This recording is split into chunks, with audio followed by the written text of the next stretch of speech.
أعوذ بالله من الشيطان الرجيم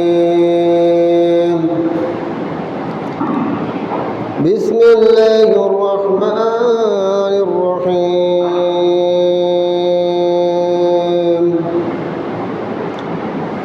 من كان عدوا لله وملائكته ورسوله وجبريل وميكال فإن الله عدو للكافرين صدق الله العظيم وصدق رسوله النبي الحبيب الكريم ونحن على ذلك من الشاهدين والشاكرين مولاي صل وسلم دائما أبدا على حبيبك رسولك خير خلق كلهم উপস্থিত মুআজ্জাজ মুহতারাম ওয়াজিবুল ইহতারাম সামিঈন আশিকিন মাহবুবিন আশিক রাসূল গোলামান রাসূল রহমানি ওয়া রাহমাকুমুল্লাহ তাআলা আসসালামু আলাইকুম ওয়া রাহমাতুল্লাহি ওয়া বারাকাতুহু। আল্লাহ পাক রব্বুল আলামিনের দরবারে শুকরিয়া আদায় করছি যে আল্লাহ পাক রব্বুল আলামিন আমাদেরকে হায়াত দিয়ে সুস্থ রেখে ভালো রেখে আজকে আমাদেরকে সফর মাসের দ্বিতীয় জুমার দিন মসজিদের মধ্যে আসার তৌফিক দান করেছেন। এর শুকরার্থে মহান আল্লাহ পাক রব্বুল আলামিনের দরবারে উচ্চ আওয়াজে বলুন আলহামদুলিল্লাহ। আরেকটু উচ্চ আওয়াজে বলুন আলহামদুলিল্লাহ। সাথে সাথে রসুল করিম সরওয়ার কায়নাত মুহাম্মদ রাসূলুল্লাহ সাল্লাল্লাহু আলাইহি ওয়াসাল্লামের নূরানি কদম শরীফে অসংখ্য অপরিসীম বেশুমার দরুদ সালাম জানাচ্ছি। আল্লাহ পাক রব্বুল আলামিন আমাদের সকলের দরুদ সালাম ভুল ত্রুটি ক্ষমা করে দিয়ে সবার পক্ষ থেকে আল্লাহর প্রিয় হাবিব সাল্লাল্লাহু আলাইহি ওয়াসাল্লামের নূরানি কদম শরীফে হাদিয়াটুকু পৌঁছে দিক। সকলে বলুন আমিন। প্রিয় হাজিরিন, আল্লাহ পাক রব্বুল আলামিন আমাদের কাছ থেকে যে দিনগুলি বিদায় নিয়েছে, আমাদের কাছ থেকে যত ইবাদত বندگی আপনারা করেছেন, ইমানদার করেছেন, আল্লাহ সবগুলো কবুল করে সকলে বলুন আমিন। বিশেষ করে আমি আজকে শুরু দিয়ে আলোচনা করব যে মসজিদের আদব, মসজিদের আদব কি সেটা আমাদের জানা অত্যন্ত আমি প্রয়োজন মনে করি। প্যারা হাজরিন, আমি আরও পূর্বেও আলোচনা করেছিলাম, কিন্তু সেগুলি আমাদের খেয়াল রাখে না, স্মরণ ছুটে যায়। আমাদের একটা কথা মনে রাখতে হবে, এই যে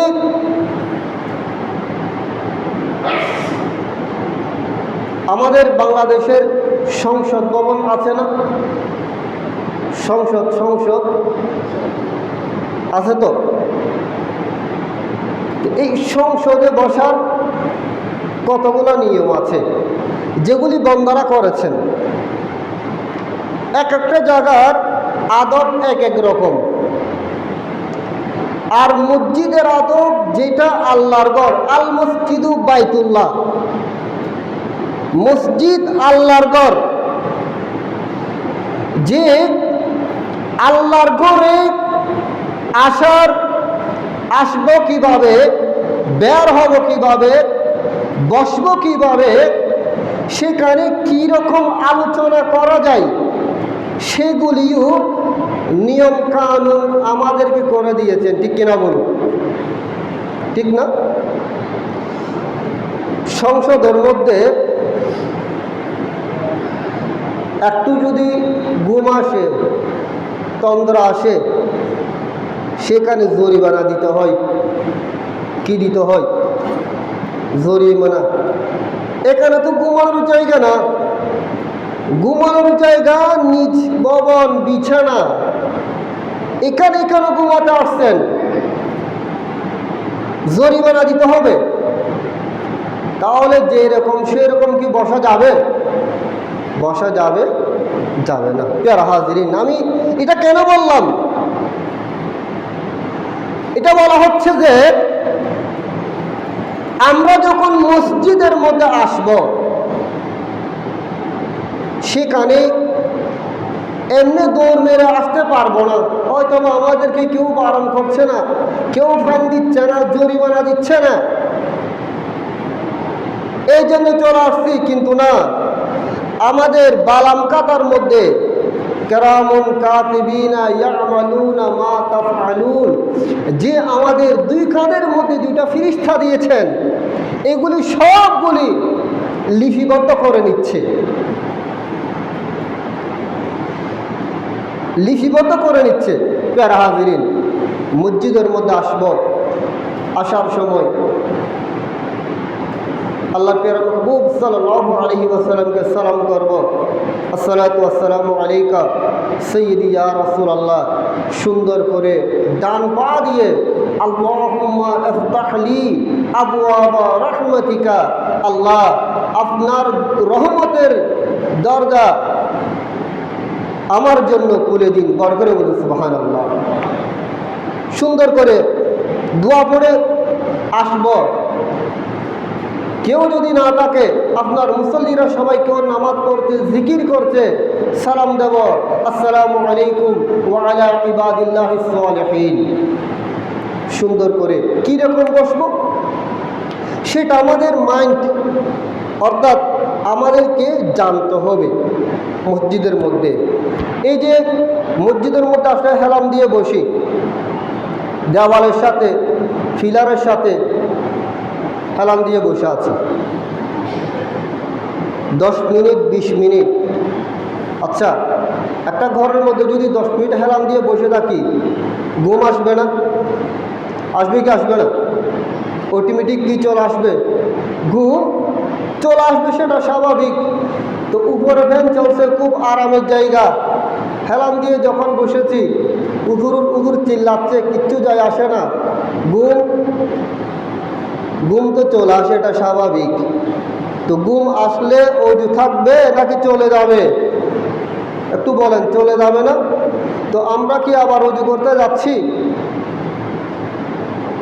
প্যারা হাজিরিন, মসজিদের মধ্যে হেলাম দিয়ে বসা সেটা নিষেধ। হেলাম দিয়ে বসা যাবে না। ফিলারের সাথে দেওয়ালের সাথে ফাঁক থাকতে হবে। কারণ কি, আমি যদি হেলাম দিয়ে যদি বসি, আমার যদি তন্দ্রা চলে আসে, ঘুম চলে আসলে, তো উজুর তো একামত দিচ্ছে, তো আমি তো আর দৌড়বারে মসজিদ থেকে বের হচ্ছি না, এইরকম নামাজ আদায় করে ফেলছি। ঠিক কিনা বলুন? আমার কথার মধ্যে কেউ কষ্ট আনবেন না, এটা বোঝার জন্য বলছি। এবং মসজিদের মধ্যে বসার মধ্যে একটা আদব আছে। মার সামনে ছেলে সন্তানরা কিভাবে বসবে, উস্তাদের সামনে ছাত্র কিভাবে বসবে, একটা আদব আছে। ঠিক মসজিদের মধ্যে আমরা বসব। অন্যান্য জায়গায় চায়ের দোকানে, ঘরের মধ্যে, বাজারের মধ্যে যেভাবে বসি, সেভাবে আমরা মসজিদের মধ্যে বসবো না। সুন্দর করে দুজান হয়ে আমরা মসজিদের মধ্যে বসবো। হ্যাঁ, যদি উজর থাকে সেটা আলাদা কথা, রোগ আছে, সমস্যা আছে, এটা হচ্ছে আলাদা কথা। কিন্তু সুস্থভাবে যদি আমরা সুস্থ আছি, তখন মসজিদের মধ্যে বসবো আদব সহকারে। ঠিক কিনা বলুন? এই আমলগুলো আমাদেরকে করতে হবে প্যারা হাজিরিন। এবং মসজিদের মধ্যে আমি প্রায় গত জুমার মধ্যে আমি আসতে পারি নাই। আমার চাচা ইন্তেকাল হয়েছেন, মারা গিয়েছেন, আল্লাহ পাক ওনাকে জান্নাতবাসী করুক। কিন্তু এর পূর্বের জুমা আমি স্পষ্টবাদী, খুতবা পড়তে আমার কষ্ট হয়েছে, পিছনে খুব আলোচনা।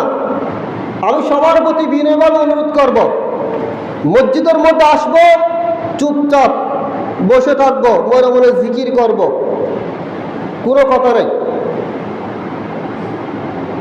এই আমলগুলি আমাদেরকে করতে হবে প্যারা হাজিরিন।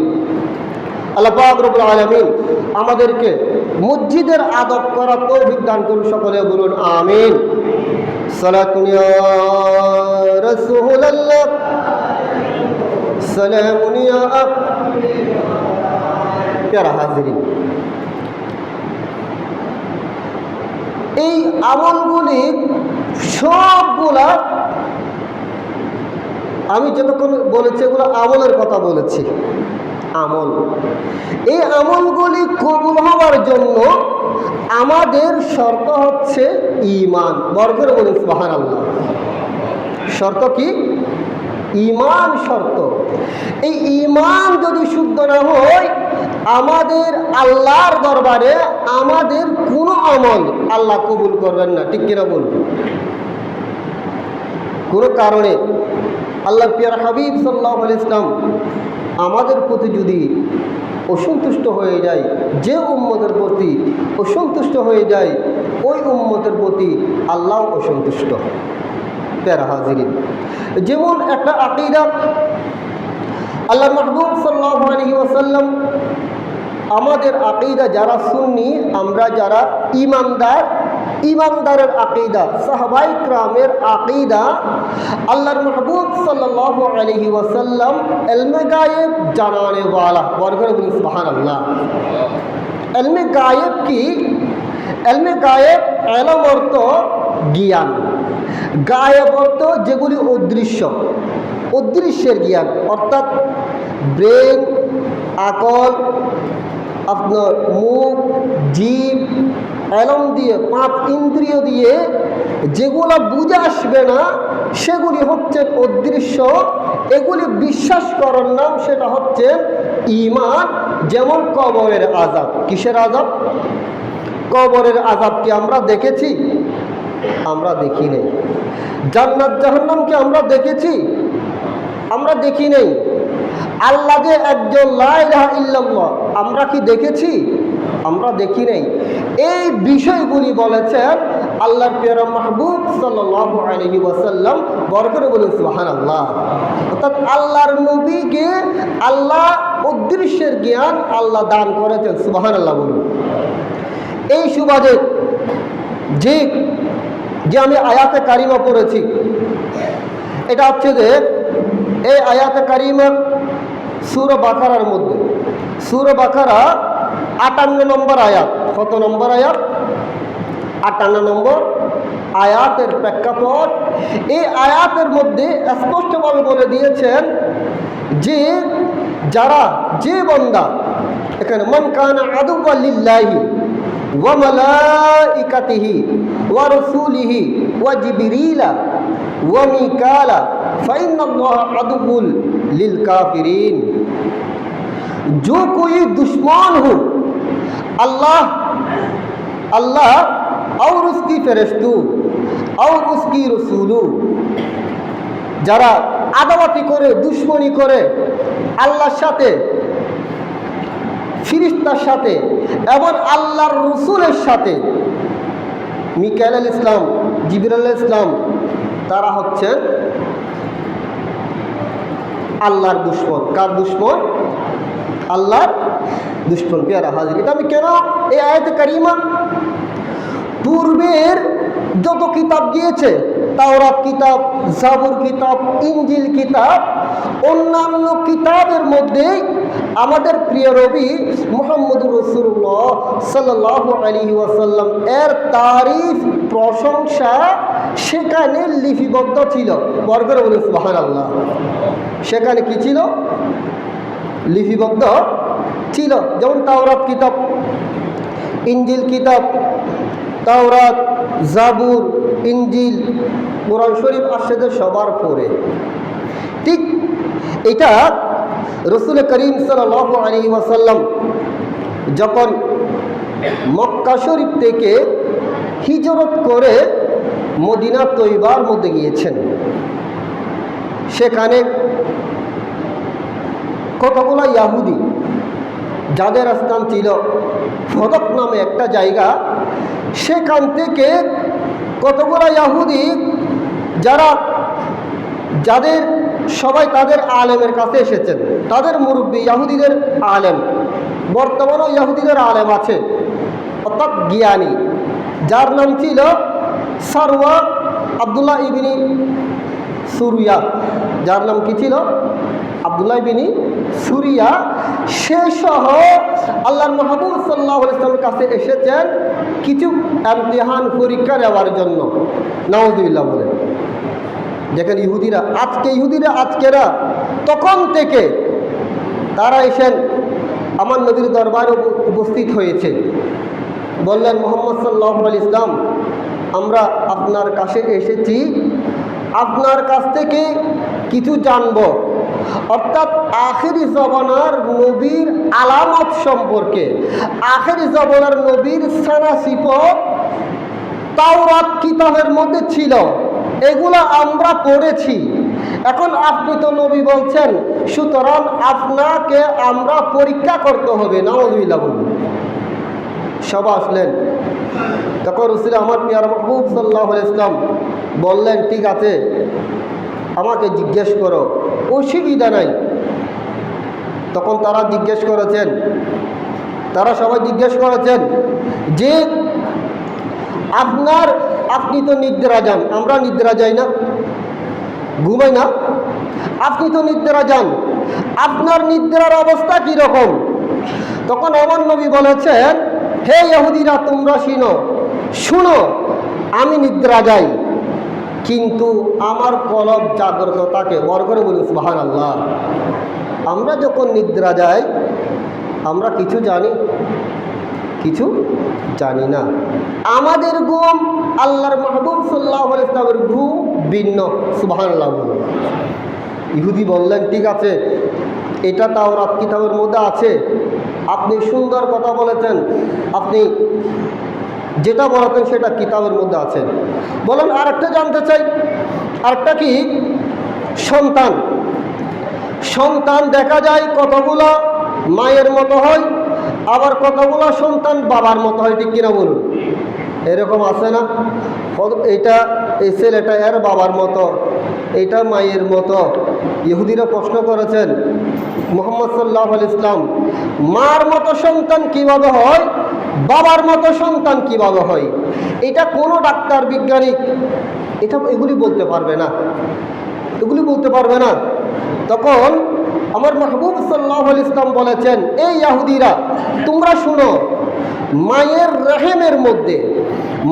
রহেমের মধ্যে যদি বাবার নুতফা যদি আগে যায়, তখন ওই সন্তান বাবার মতো হয়।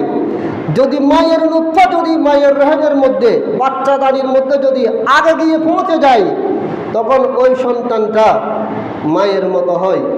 অথবা নুতফা যদি যাদের গালেব হবে, মাটা যদি গালেব হয় তাহলে মায়ের মতো, বাবারটা যদি গালেব হয় তাহলে বাবার মতো। ওই ইহুদিরা তাজ্জব হয়ে গিয়েছে। সুবহানাল্লাহ। আশ্চর্য। ইহুদি বললেন, মুহাম্মদ সাল্লাল্লাহু আলাইহি ইসলাম,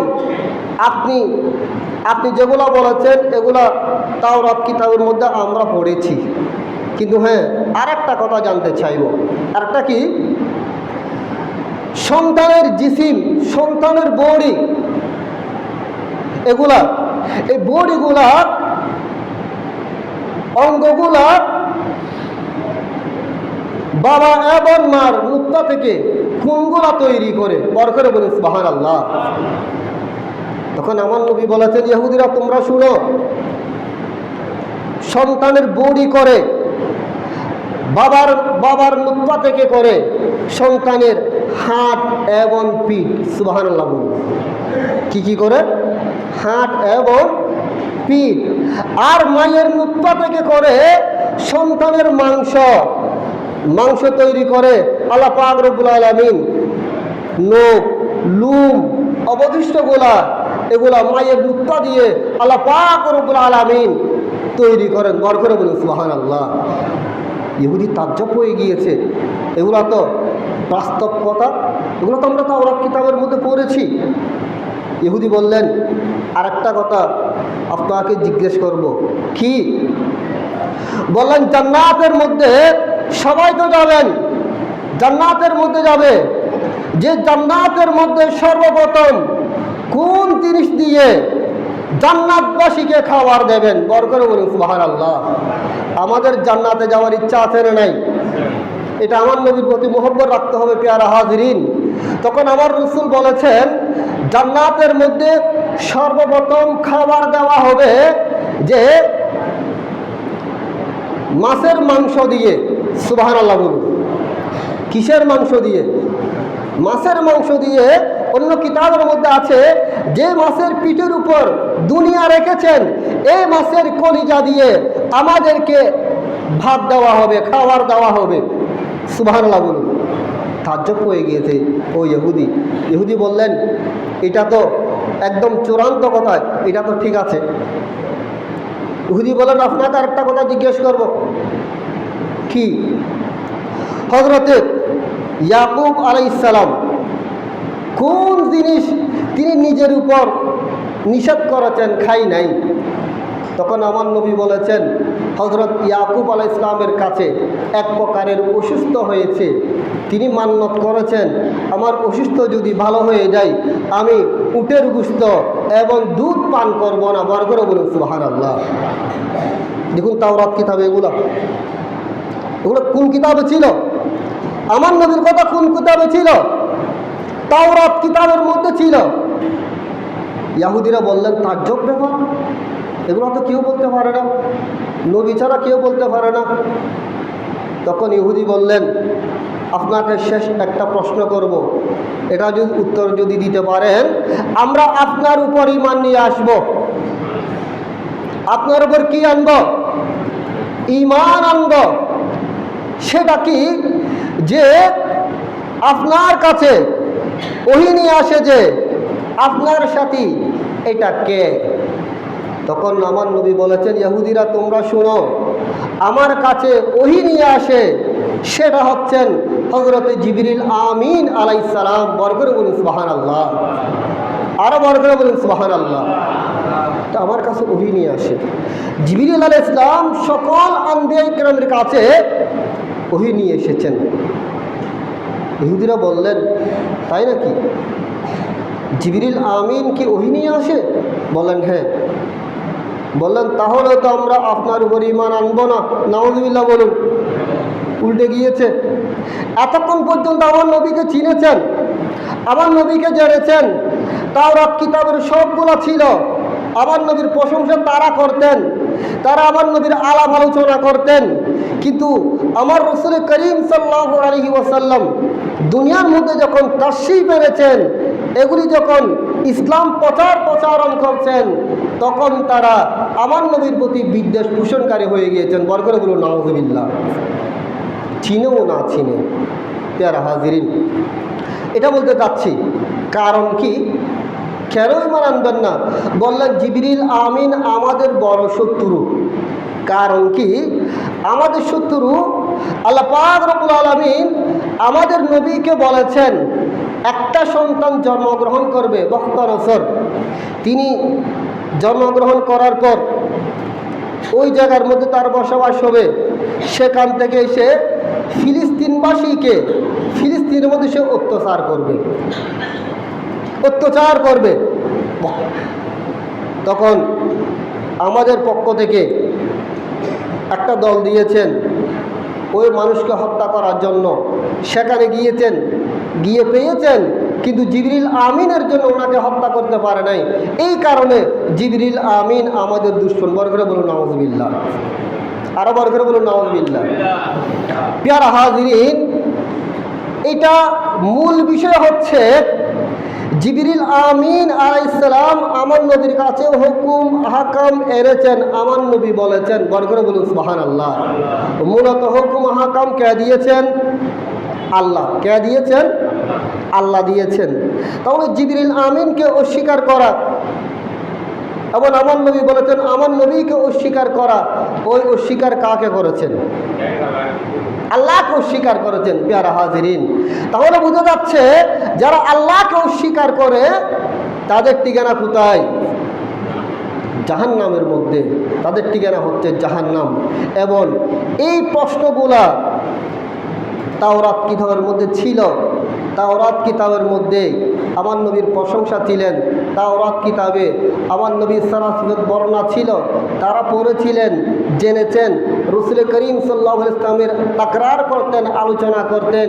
কিন্তু আল্লাহর মাহবুব সাল্লাল্লাহু আলাইহি ওয়াসাল্লাম যখন দুনিয়ার মধ্যে যখন তাশরীফ নিয়ে এসেছেন, তাশরীফ আনলেন, যখন প্রসারণ হচ্ছে তখন তারা হিংসার বশীভূত হয়ে আমার নবীকে অস্বীকার করেছেন। বর্গরে বলুন নাউযুবিল্লাহ। ঈমান নাই। তাহলে বুঝে যাচ্ছে ঈমান হচ্ছে কোথায়? ঈমান হচ্ছে আমার নবীর মহব্বতের মধ্যে। বর্গরে বলুন সুবহানাল্লাহ। এখনো বর্তমান মুসলমান দাবি করে আপনার যারা আল্লাহর মাহবুব সাল্লাল্লাহু আলাইহি ওয়াসাল্লামকে অস্বীকার করেন, অমান্য করে, আমার নবীর ইলমে গায়েব অস্বীকার করে, সুতরাং তাদেরও ঈমান নাই। ঠিক কিনা বলুন? তাদেরও ঈমান নাই। সুতরাং আমার নবীকে অস্বীকার করা যাবে না। এই কারণে আল্লাহ পাক রব্বুল আলামিন এই আয়াতে কারিমা অবতীর্ণ করে দিয়েছেন। দ্বিতীয় হচ্ছে হযরত উমর ইবনে খাত্তাব রাদিয়াল্লাহু তাআলা আনহু, তার একটা জায়গা ছিল মদিনা তৈয়বা থেকে কিছু দূরে। সেখানে যেতেন, আসতেন। আসার সময় একটা ইহুদিদের একটা গির্জা ছিল, সেখানে হযরত উমর ইবনে খাত্তাব রাদিয়াল্লাহু তাআলা আনহু ওই গির্জার মধ্যে যাইতেন। কেন যাইতেন? গির্জার মধ্যে কেন যাইতেন? সেখানে গিয়ে তারা যে আমার নবীর কথা আলাপ আলোচনা করছেন সেগুলো তিনি শুনতেন। সুবহানাল্লাহ বলুন। ইহুদিরা বললেন, হে উমর ইবনে খাত্তাব রাদিয়াল্লাহু তাআলা আনহু, রাসূলুল্লাহ সাল্লাল্লাহু আলাইহি ওয়াসাল্লামের অনেক সাহাবী ছিল, কিন্তু আপনি আমাদেরকে মহব্বত করেন, আমাদের এখানে আসেন, আমরা আপনাকে মহব্বত করি। তখন উমর ইবনে খাত্তাব রাদিয়াল্লাহু তাআলা আনহু বলেছেন, এই ইহুদিরা তোমরা শোনো, আমি কেন আসি জানো? আমি এখানে আসছি আমার ঈমান আরো মজবুত হয়েছে আমার নবীর প্রতি। কারণ কি? আমি নিজ কানে শুনেছি তোমাদের তাওরাত কিতাবের মধ্যে আমার আখিরি জামানার নবীর সারা সিফাত বর্ণনা হয়েছে। তোমরা যখন সেগুলি আলোচনা করো, সেগুলি আমি উমর রাদিয়াল্লাহু তাআলা আনহু শুনে আমার ঈমান আরো মজবুত হয়েছে। বর্গরে বলুন সুবহানাল্লাহ। যারা হাজির, তাহলে বুঝে যাচ্ছেন আমাদের নবী এটা আখিরি নবী। আর কোন নবী আসবে? আর কোন নবী আসবে না। যে নবীর কথা সমস্ত আম্বিয়া কিরাম পূর্বের আলাপ আলোচনা করেছেন, বর্ণনা করেছেন উম্মতদেরকে, এবং শেষ নবী আখিরি তোমার নবী আসবেন সারা সিফাত বর্ণনা করেছেন। এটা ধারাবাহিকভাবে চলে আসছিল। আস্তে আস্তে আস্তে যখন আমার নবী যখন ইসলাম প্রসারণ করেছেন, অনেক অসংখ্য তাকবীরের মধ্যে ইসলাম জুটেছে, কালিমা পড়ে ফেলেছেন, কিন্তু অনেকগুলি হিংসার বশীভূত হয়ে আমার রসুলকে অস্বীকার করতেন, ঈমান আনে নাই। এই কারণে আল্লাহ রাব্বুল আলামিন তাদের ঠিকানা রেখেছেন জাহান্নাম। ঠিক কিনা বলুন? আর যারা ঈমান এনেছেন, মুহাব্বত করেছেন, মুহাব্বত করবেন, ভালোবাসবেন, আল্লাহ পাক রব্বুল আলামিন এই আয়াতের প্রাসঙ্গিক ওই যারা জান্নাতবাসী হবে, জান্নাতের মধ্যে যাবে, তাদেরকে জান্নাতি নাজ নিয়ামত আল্লাহ পাক রব্বুল আলামিন দান করবেন। সুতরাং আমাদের আল্লাহর দরবারে প্রার্থনা করি মৃত্যুর পূর্বে ঈমান নসিব, যাতে কালিমা পড়ে পড়ে এন্তেকাল আল্লাহ রাব্বুল আলামিন আমাদের তাকদীরে লিখে দুঃখ সকলে বলুন আমিন। এবং আল্লাহ প্রিয় হাবিব সাল্লাল্লাহু আলাইহি ওয়াসাল্লাম চেহারা দেখে দেখে এন্তেকাল হওয়ার তৌফিক দান করুন সকলে বলুন আমিন। প্রিয় হাজিরিন, আমি আবার লাস্টে আরেকটা কথা বলবো।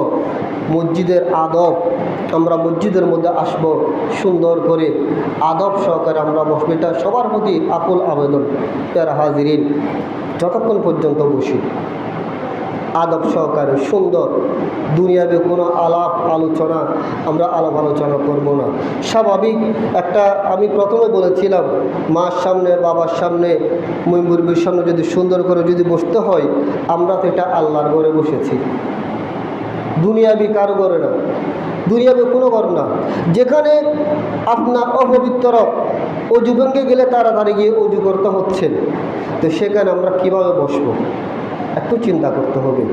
আমি সবার প্রতি আকুল আবেদন করব, মসজিদের মধ্যে আসব চুপচাপ, দুনিয়াবি কোনো আলাপ আলোচনা করব না। হয়তো বা এটার বরকতে আল্লাহ পাক রব্বুল আলামিন আমাদেরকে জান্নাত দান করুন। ঠিক কিনা বলুন? এই আমলটুকু আল্লাহ আমাদেরকে করা তৌফিক দান করুক। সকলে বলুন আমিন। আসসালামু আলাইকুম ওয়া রাহমাতুল্লাহি ওয়া বারাকাতুহু।